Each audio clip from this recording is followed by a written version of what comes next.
bahasa Ibrani, sebab dalam keluarga yang sama. Semitic language, bahasa Ibrani macam dekat dengan bahasa Timur Tengah itu. Dan bahasa Melayu pun banyak juga perkataan bahasa Malaysia diambil juga seperti Nabi. Nabi itu sebenarnya dari bahasa Ibrani, Nabi, ya, Nabi, tapi jamak itu adalah Nabiin, Nabi-Nabi. Kitab para Nabi, Nabiin. Kalau tunggal adalah Nabi, kalau jamak adalah Nabiin. Wah, kelas bahasa Ibrani sudah haleluya. Jangan kamu susah hati. Ini baru permulaan. Saya mau kamu sabar. Sebab kamu boleh tanya penentua, ada saya nampak pengurusi kita pun di sini. Bila mereka tanya dengan saya, sebab saya pastor baru juga itu, penentua mainin pun sebut tadi dalam kebaktian pertama. Dan bila pimpinan sidang ini tanya dengan saya, sebagai pastor apa misi kamu? Yang pertama saya jawab adalah saya mau mengajar kelas tunas remaja. Ini generasi keempat SIB Sabah.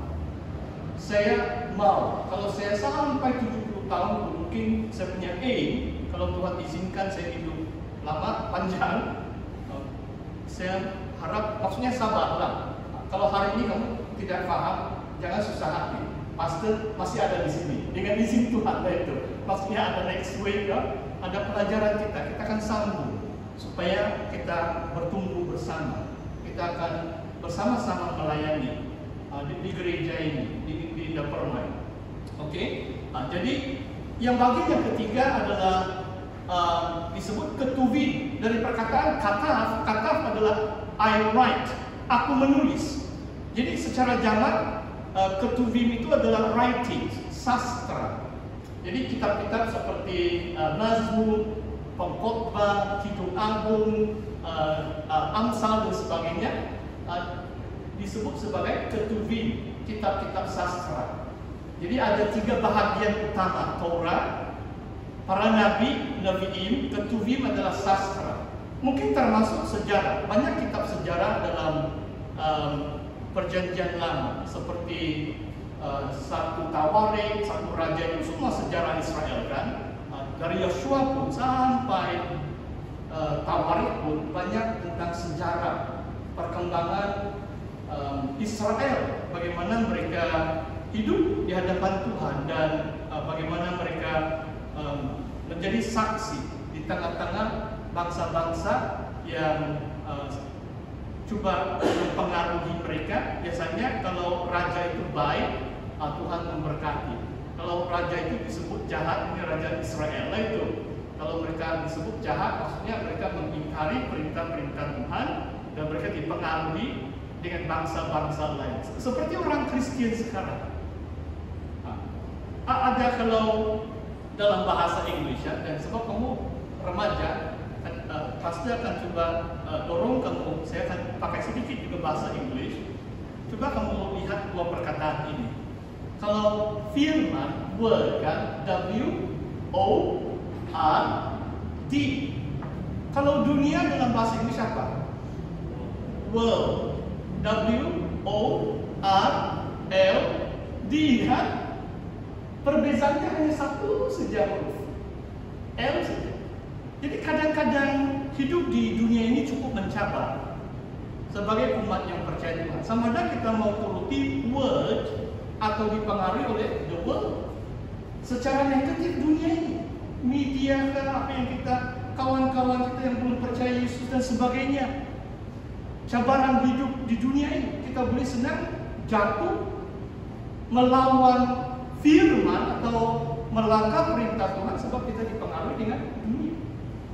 Word dan world itu hurufnya hanya bezanya hanya 1 saja kalau ejaan, kalau dari bahasa Inggris. Oke, teruskan. Sekarang ya, jadi dalam Injil Lukas, Yesus mengatakan hukum Musa, para nabi dan mazmur menulis tentang aku.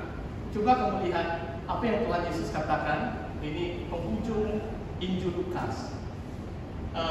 Yesus juga melihat kitab-kitab perjanjian lama ini 3 bahagian utama.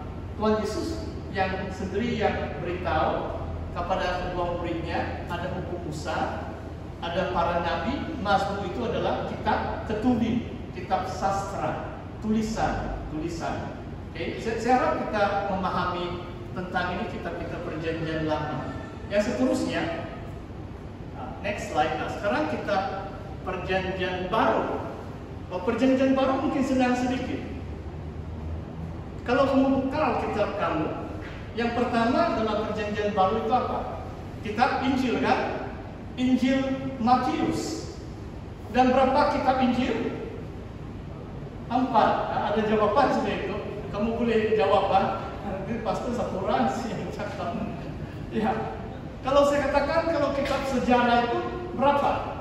1. Kisah para Rasul itu lebih kurang itu sejarah pertumbuhan perkembangan gereja awal. Kisah para Rasul 1. Kalau surat-surat itu, wah itu banyak. Saya harap saya tidak salah kira. Salahkah saya? Mungkin salah. Sebab 20, mungkin betul juga, 21. Dari surat Roma sampai surat Yudas. Saya harap nanti apa yang pastor sampaikan kamu balik, kamu cek Alkitab kamu. Boleh ya? Boleh ya? Jangan hanya dengar nanti lupa terus. Tidak berbaloi itu. Tidak membawa manfaat kalau macam dengar telinga kanan, telinga kiri. Hanya enjoy jadi background di sini malam ini. Rugi kamu, ya. Dan yang keempat yang saya sebut, saya perkenalkan sebagai perkataan apokaliptik adalah kitab Wahyu. Itu pengwahyuan. Kalau saudara baca kitab Wahyu, kitab ini sangat berbeza dari kitab-kitab yang lain. Kitab Injil itu tentang riwayat Yesus, pelayanan Yesus, mukjizat, pekerjaan Yesus, dan kemudian penderitaan, kematian, kebangkitan Yesus dan sebagainya. Ada 4. Oke. Jadi ini 4 bahagian utama. Keseluruhan Alkitab kita, kalau Perjanjian Lama 3, Perjanjian Baru 4, jadi 7. Jadi the next slide. Saya cuma yang saya lukis ini tidak begitu terang. Saya pun lupa bawa itu menorah.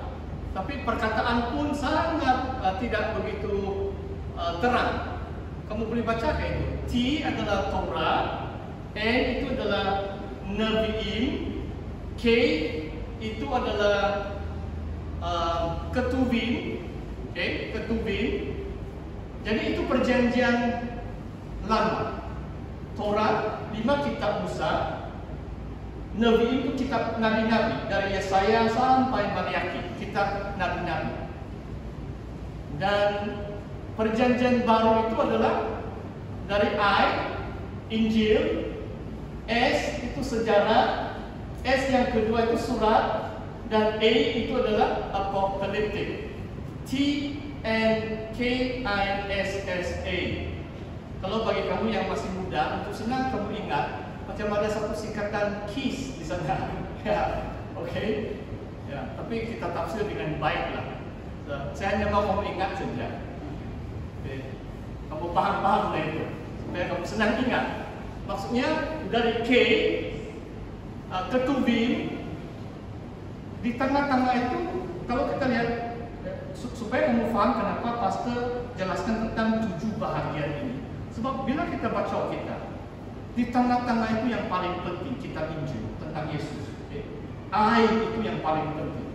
Seluruh Alkitab, Perjanjian Lama, suratan pun menjelaskan tentang karya Kristus dalam kehidupan jemaat. 21 surat. Surat kitab Wahyu pun menerangkan keadaan jemaat pada akhir zaman, bagaimana mereka atasi penganiayaan, kesukaran itu, dan Tuhan Yesus datang kedua kali. Kitab Wahyu. Tapi yang paling penting dalam seluruh Alkitab adalah Tuhan Yesus Kristus. Keempat Injil itu di tengah-tengah, 4 Injil itu.